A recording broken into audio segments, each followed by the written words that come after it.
तो गाइस कैसे हैं आप सब लोग। तो स्केट करते ना ब्लेड के एपिसोड 67 के साथ हाजिर हो। तो लास्ट एपिसोड के एंड पे हमने देखा था कि हमारा वुमन जो होता है वो फैमिली में जाता है, डैंग फैमिली के वहां पर जाने के बाद आयरन ब्लड को याद करता है, फिर साथ ही वहां पर से अब आगे निकल पड़ता है। तो उसकी अगली मंजिल जो है वो डैंग फैमिली होने वाली है, जो कि इस वक्त माउंट हुआ सेक्टर में। तो यहीं पर से नेक्स्ट सीन जो होता है हमें माउंट हुआ सेक्टर का ही दिखाया जाता है, जहां पर नामकोंग फैमिली को दिखाते हैं कि नामकोंग फैमिली के पैट्रियार्च जो होते हैं वो अपने पोते जिन से कहता है कि आज से मैं यहाँ पर तुम्हारी मार्शल आर्ट सिखाऊंगा, यानी कि तुम्हारी मार्शल आर्ट्स को मैं कंप्लीट करवाऊंगा।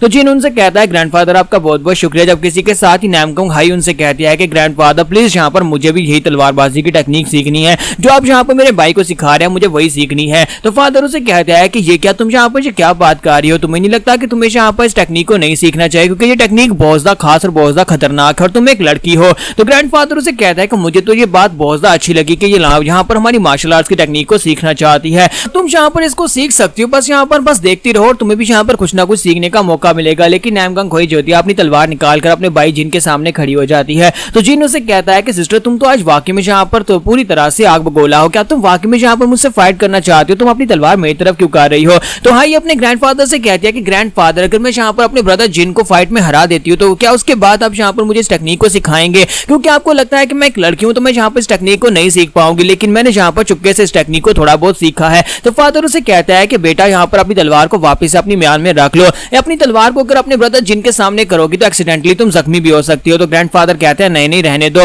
मैं यहाँ पर देखना चाहता हूँ कि मेरी पोती यहाँ पर तलवारबाजी में कितनी ज्यादा बेहतर हुई है, मैं देखना चाहता हूँ कि इसकी तलवारबाजी की टेक्निक्स कैसी हैं। और इसी के साथ ही वो दोनों को फाइट करने की इजाजत दे देते हैं। तो नामकोंग हाई वहां पर सोच रहे होते हैं कि मुझे यहाँ पर अपने आप को स्ट्रॉन्गर बनाना होगा और जिसके लिए मुझे यहाँ पर इनके सामने दिखाना होगा कि मैंने यहाँ पर अभी तक छुपकर जो भी टेक्निक सीखी है तलवारबाजी की वो कितनी ज्यादा बेहतर है। और साथ ही वो अपने ब्रदर जिन से कहते हैं प्लीज माफ करना, और वो दोनों एक दूसरे के ऊपर अटैक करना स्टार्ट करते हैं। लेकिन जैसे वहां पर अटैक करना स्टार्ट करते हैं ब्रदर जिन को वहां पर महसूस हो जाता है कि नामकोंग हाई जो है उसकी तलवारबाजी की टेक्निक उसकी टेक्निक से ज्यादा बेहतर है, क्योंकि वो बड़ी फियर्सली और बड़ी तेजी के साथ उसके ऊपर बार बार अटैक कर रही होती है। तो ग्रैंडफादर कहता है कि मैंने ये तो बिल्कुल भी एक्सपेक्ट नहीं किया था। और फादर कहता है कि इसके स्किल्स इतने ज्यादा एक्सेप्शनल कैसे हो सकते हैं, मुझे तो लगा था कि सिर्फ और सिर्फ ये काम शर्मीली सी लड़की है, लेकिन ये तो यहाँ पर तलवारबाजी सीखती रही है। तो ब्रदर जिन वहां पर हार मान लेता और कहता ठीक है मेरी बहन मैं हार मान लेता हूँ। तो वो उसे कहते हैं ब्रदर तुम्हारा बहुत बहुत शुक्रिया। फिर साथ ही वहां पर ग्रैंडफादर आगे बढ़ते हैं और उसे कहते हैं मुझे पता नहीं था कि तुम यहाँ पर तलवारबाजी में इतनी ज्यादा इंटरेस्टेड और तुमने यहाँ पर तलवारबाजी को छुपके से सीख भी लिया है। तो मैं यहाँ पर तुम्हारी टेक्निक सिखाने को तैयार हूँ, यानी कि जो एम्परर टेक्निक में यहाँ पर तुम्हारे भाई को सिखा रहा था वही टेक्निक अब मैं तुम्हें भी सिखाने को तैयार हूँ। अब किसी के साथ साइड के ऊपर से एक लड़का भागता वहां पर आता और कहता है कि सर मेरे पास एक न्यूज है। तो जिन उसे कहता है कि चुन म्योंग बताओ क्या हो गया है। तो वो कहता है कि सर एक बहुत ही बुरी खबर है। तो वो लड़का उनको बताता है कि हमारी नामकोंग फैमिली का जो पैलेस हम लोग पीछे छोड़ आए हैं वो पूरी तरह से बर्बाद हो गया है। तो वो लोग कहता है कि इस बात का क्या मतलब है। तो वो लड़का उनको बताता है कि वहां पर हमारी जो बची कुची फोर्सेस थी वो सारी की सारी मर चुकी हैं और बाकी के जो लोग थे वो लोग भागकर यहाँ पर हमारी तरफ आ रहे थे, लेकिन पैचन पैलेस के लोगों ने उनका पीछा किया और उन सभी वॉरियर्स को मार डाला और साथ ही उन लोगों ने हमारी नामकोंग फैमिली की पूरी बिल्डिंग्स को भी गिरा दिया है, यानी कि हर एक चीज तबाह बर्बाद कर दिया। अब नामकोंग फैमिली का नामो निशान नहीं बचा। तो ग्रैंडफादर वहां पर रोना शुरू कर देते हैं और कहते हैं कि मेरी नामकोंग फैमिली तो फाइनली यहाँ पर नामकोंग फैमिली का एंड चुका है। और इसी के साथ ही नामकोंग हाई उनसे कहती है और मेरे पेरेंट्स का क्या हुआ, क्या वो लोग यहाँ पर नहीं आए, क्या उनकी डिटेल्स के बारे में क्या। तो वो कहता है हमें डिटेल्स के बारे में ज्यादा कुछ नहीं पता। तो यहीं पर से नेक्स्ट सीन जो होता है हमारे वुमन के दोस्तों का दिखाया जाता है कि उसके वो तीनों दोस्त जो होते हैं अभी तक जिंदा होते हैं और वो लोग यहाँ पर एक एम्बुश पार्टी का हिस्सा होते हैं, जहाँ पर वो लोग पैचन पैलेस के लोगों के ऊपर अटैक करने वाले हैं। तो यहीं पर हमारे जियोमयोंग को दिखाते हैं कि हमारा जोम जो होता है वो कहता है कि तुम लोगों को क्या लगता है कि हमें यहाँ पर से वापस चले जाना चाहिए। तो जोम उसे कहता है कि इसमें गलती क्या है, हमें यहाँ पर से वापस चले जाना चाहिए। जब किसी के साथ ही जोम उसे कहता है यहाँ पर ये देख रहा हूँ कि बहुत सारे होमिंग पिजन यहाँ पर एक साथ आ रहे हैं, इसका मतलब यह है कि बहुत सारी फैमिलीज और बहुत सारी दूसरे हमारी अलायंस के लोगों के ऊपर अटैक हो रहा है, जिसकी वजह से वो लोग हर जगह से यहाँ पर मैसेजेस भिजवा रहे हैं। तो जियोम कहता है कि मुझे लगता है कि यहाँ पर गवर्नमेंट ऑफिशियल्स जो है वो बहुत जल्दी दोबारा से इकट्ठे होंगे और दोबारा से यहाँ पर बहस करेंगे कि अब यहाँ पर क्या करना है, क्योंकि पैचन पैलेस जो है वो आधे चाइना के ऊपर तो कब्जा कर चुका है। तो जियोम उनसे कहता है कि हाँ मुझे भी लगता है कि यहाँ पर बहुत सारे होमिंग पिजन आ रहे हैं और बहुत सारे मैसेजेस आ रहे हैं, इसका मतलब यह कुछ बड़ा हुआ है। इसके साथ ही बैकर सेक्टर का यंग मास्टर सैंगची भी वहां पर आ जाता है और कहता है कि ब्रदर्स तुम लोग यहाँ पर हो। तो वो कहता है कि क्या हुआ है, क्या तुम्हें कुछ पता चला कि वहां पर इतने सारे पिजन्स क्यों आ रहे हैं। तो वो कहता है कि हाँ मुझे पता चला है, अब यहाँ पर फुल स्केल वार होने वाली है। मुझे पता चला है कि नामकोंग फैमिली को पूरी तरह से डिस्ट्रॉय कर दिया गया है और अब यहाँ पर वो लोग आगे की तरफ बढ़ रहे हैं। उनका जो मेन टारगेट है वो यंगजी रिवर और साथ में माउंट हुआ सेक्टर होने वाला है। तो ये बात सुनने के बाद दोनों काफी ज्यादा हैरान होते हैं और कहते हैं क्या वाकई में यहाँ पर एक फुल ऑन वॉर करना चाहते हैं। जो हम कहता है कि ऐसा तो होना ही था, एक ना एक दिन यहाँ पर पैचन पैचुन पैलेस के साथ हमारी फुल ऑन वार होनी ही थी और जहाँ पर मुझे लगता है कि बहुत ही जल्दी ये होने वाला है। तो सैंगची उन लोगों को बताता है कि मैंने सुना है कि जूजी पैलेस के मिलिट्री कमांडर जो अपने साथ एक टुकड़ी को लेकर जैंगजी रिवर की तरफ आगे बढ़ने वाले हैं। वो लोग वहां पर जाने के बाद जैंगजी रिवर के उस रास्ते को सिक्योर करना चाहते हैं जहां पर से पैचुन पैलेस के लोग आगे की तरफ बढ़ेंगे। तो जियोम कहता है तो यहाँ पर हमारे माउंट हुआ सेक्टर को कौन बचाएगा? तो वो कहता है कुछ फोर्सेस के लोग जहां पर रुकने वाले हैं और इसी के साथ ही वहां पर फैसला हो जाता है। फैसला होने के बाद उनके जो लीडर होते हैं जो कि मॉन्क होते हैं शाओलिन टेंपल के, वो सभी लोगों को कहते हैं कि अब यहाँ पर सारे का सारा जितना भी हमारा लाइट पाथ का भविष्य है वो तुम लोगों के हाथ में है और जितने भी सोल्जर्स यहाँ पर जमा है तुम सभी लोग यहाँ पर अगर आगे बढ़कर जैंगजी रिवर के ऊपर कब्जा कर लेते हो और पैचुन पैलेस से उसे बचा लेते हो तो फिर हमारे लिए यहाँ पर उम्मीद की किरण है। तो वो सभी लोग वहां पर अपनी तलवारें उठाते हैं और कहते हैं कि हाँ हम लोग जैंगजी रिवर को जाकर बचाएंगे, हम लोग जैंगजी रिवर के ऊपर अपना कब्जा जमा कर रखेंगे। तो ये जो टुकड़ी जैंगजी रिवर की तरफ जा रही होती है इस टुकड़ी के साथ मास्टर वैक और मास्टर बो होते हैं। तो मास्टर वैक कहते हैं मैं यहाँ पर ये सोच रहा हूँ कि हमें से कितने लोग यहाँ पर से वापस घर से सलामत लौट पाएंगे। तो मास्टर बो से कहते हैं जैसी हमारी फाइट होने वाली है तो मुझे लगता है कि ये बहुत ही टफ फाइट होगी और बहुत ही कम लोग वहां पर से वापस आ पाएंगे। और यहाँ पर इनकी टुकड़ी जो होती है आगे की तरफ बढ़ती जा रही थी जबकि दूसरी तरफ सेम टाइम के ऊपर दिखाते हैं पैचुन पैलेस के लोग जो होते हैं वो भी आगे की तरफ बढ़ रहे होते हैं जिनमें पैचुन पैलेस का पैलेस मास्टर और साथ में उनका चीफ प्लानर होता है। तो चीफ प्लानर कहता है कि तकरीबन आधे दिन में हम लोग वहां पर पहुंच जाएंगे।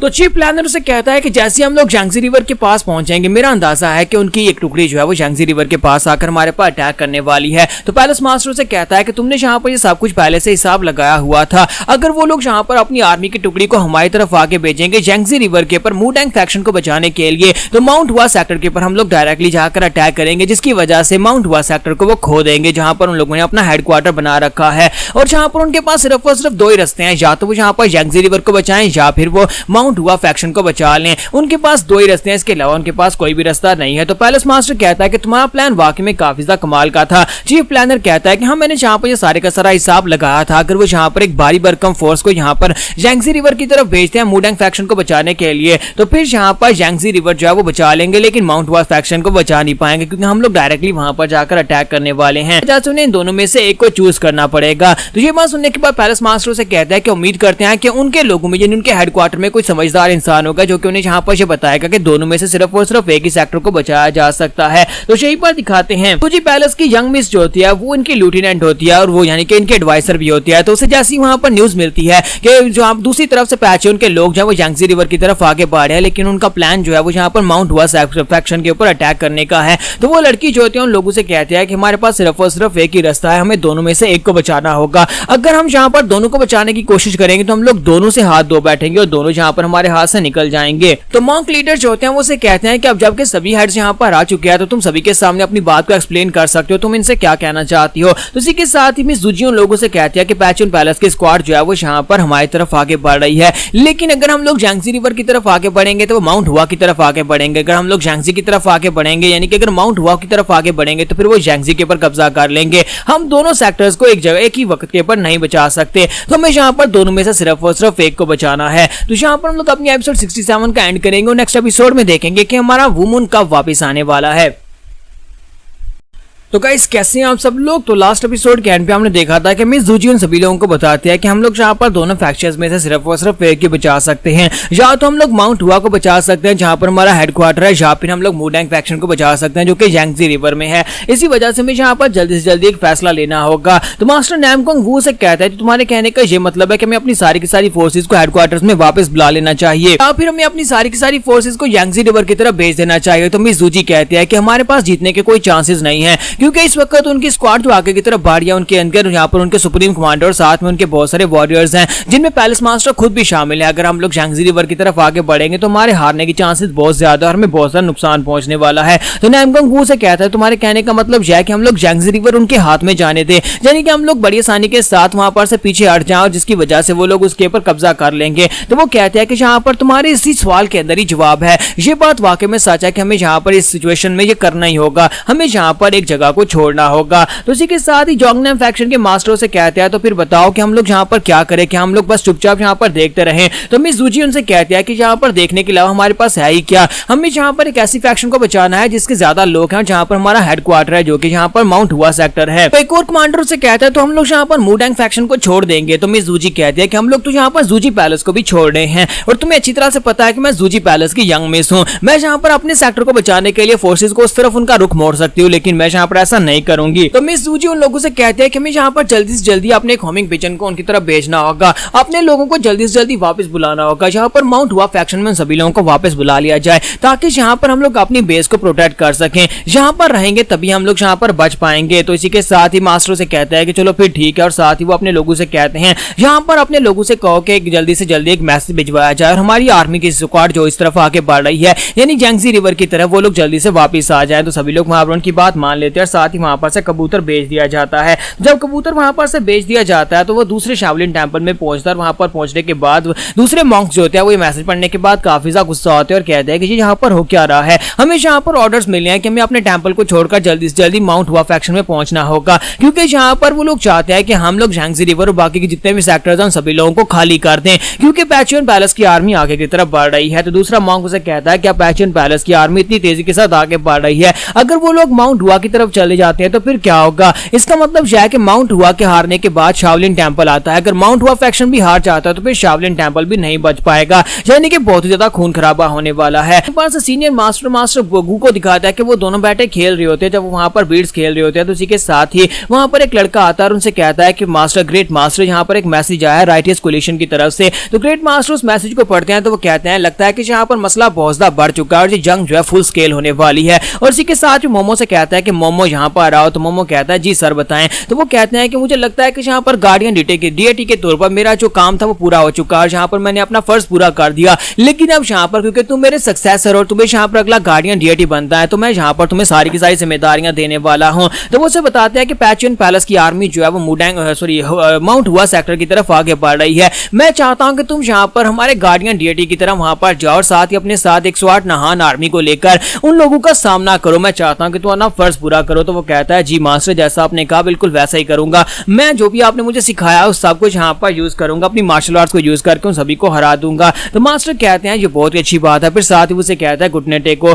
तो वो अपने घुटने टेक देता है। तो मास्टर गु कहते हैं कि यहाँ पर क्या करने वाला है। तो इसी के साथ ही ग्रैंड मास्टर आगे बढ़ते हैं और अपनी सारी जो बच्ची कुछ की पावर होती है वो उसकी बॉडी के अंदर ट्रांसफर कर देते हैं। तो मोमो भी कहता है कि मास्टर आप ये क्या कर रहे हैं। तो मास्टर से कहता है कि क्योंकि तुम मेरे सक्सेसर हो और अब जबकि मैं अपनी जिम्मेदारियां तुम्हें देने वाला हूं, तुझे हमेशा से ऐसे चलता है कि जो पुराना जहां पर तुम्हारा मास्टर होता है यानी कि पुराना जो गार्डियन डीएटी होता है उस गार्डियन को अपनी एनर्जी जो होती है वो सारी की सारी नए सक्सेसर को देनी होती है और मैंने जहां पर वो एनर्जी तुम्हें दे दी। अब जहां पर इसको अपनी बॉडी के अंदर स्टेबल करने की कोशिश करो, इसी एनर्जी की मदद से तुम माउंट हुआ फैक्शन की फाइट को जीत पाओगे। तो मोमो वहीं पर बैठ के कल्टीवेट करना शुरू कर देता है, जबकि ग्रैंड मास्टर गू से कहता है कि मैं यहाँ पर अपनी लाइफ के एंड तक पहुंच चुका हूं, यानी कि मैंने यहाँ पर जो कुछ करना था जो कुछ किया वो सब कुछ हो चुका है, लेकिन अब मैं यहाँ पर मोमो को फिलहाल के लिए माउंटेन से नीचे तो नहीं जाने देना चाहता था, लेकिन सिचुएशन बहुत ज्यादा खतरनाक होती जा रही है। अगर मोमो वहां पर नहीं जाता अपने साथ नहान 108 की आर्मी को लेकर तो फिर ये फाइट जीतना बहुत ज्यादा मुश्किल हो जाएगी। मास्टर गू से कहता है कि मुझे ये तो नहीं पता कि ये फाइट किस तरह से खत्म होने वाली है, लेकिन जैसे तुम कहोगे मैं वैसे ही करूंगा, मैं तुम्हें फॉलो करूंगा।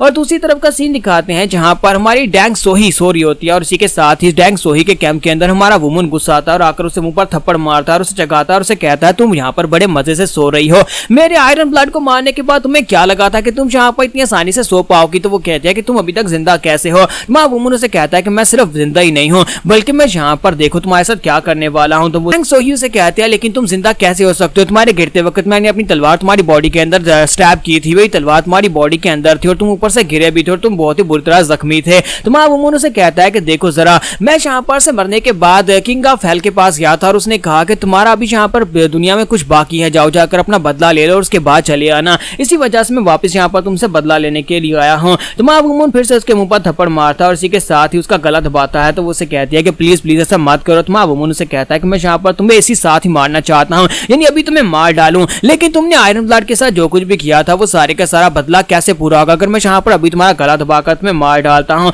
और साथ ही वो उसके पेट में एक जबरदस्त पंच मारता है तो डैंग सोही चिल्लाना शुरू कर देती है। तो माँ वुमन उसे कहता है कि तुम यहाँ पर मुझसे भीख मांगोगी तब जब जाकर मैं तुम्हें मौत दूंगा, लेकिन पहले तुम्हें यहाँ पर मुझसे भीख मांगनी पड़ेगी, तुमने आयरन ब्लड के साथ जो कुछ भी किया वो बहुत ज्यादा बुरा था। और फिर साथ ही उसे एक और पंच मारता है। माँ वुमन उसे कहता है कि अब तुम्हें यहाँ पर दर्द हो रही है, मुझे लगता है कि तुम्हें दर्द हो रही होगी, लेकिन ये उतनी नहीं है जितना तुमने यहाँ पर आयरन ब्लड और मेरे साथ किया था। तुम लोगों ने मेरे साथ कितना ज्यादा बुरा किया, तुमने मेरे नाखून निकाले, तुमने मेरे मुंह पर तब तक पंचेस मारे जब तक कि ब्लीडिंग नहीं हो गई और मैं बेहोश होने वाला था। ऐसे भी यहाँ पर मैं तुम्हें जिंदा तो नहीं छोड़ने वाला, लेकिन तब तक तुम्हें टॉर्चर करूंगा जब तक कि तुम यहाँ पर मौत की भीख नहीं मांगती, यानी कि तुम लोगों ने मेरे साथ जैसे जैसे किया था बिल्कुल वैसे वैसे तुम्हारे साथ भी करने वाला हूँ। और यहाँ पर इसका सपना देखना तो छोड़ दो कि मैं इतनी आसानी के साथ तुम्हें मार डालूंगा या फिर तुम यहाँ पर अपनी जान लेकर खुदकुशी करके इस सारे दर्द से निकल जाओगे, ऐसा मैं बिल्कुल भी नहीं होने दूंगा। वहाँ वुमन अपना नाइफ निकालता है और उसे कहता है कि तुमने आयरन ब्लड के साथ क्या किया, तुमने उसकी टांगे काटकर उसके टैलेंट के साथ अपना ब्रेसलेट बनाया था ना, तो मुझे लगता है कि मुझे भी यहाँ पर वैसा ही करना चाहिए, तो मैं भी यहाँ पर तुम्हारी टांगे काट देता हूँ, लेकिन उससे पहले मैं यहाँ पर तुम्हारी स्किल को पील करूंगा, मैं तुम्हारे चेहरे की पूरी स्किल को पील करूंगा,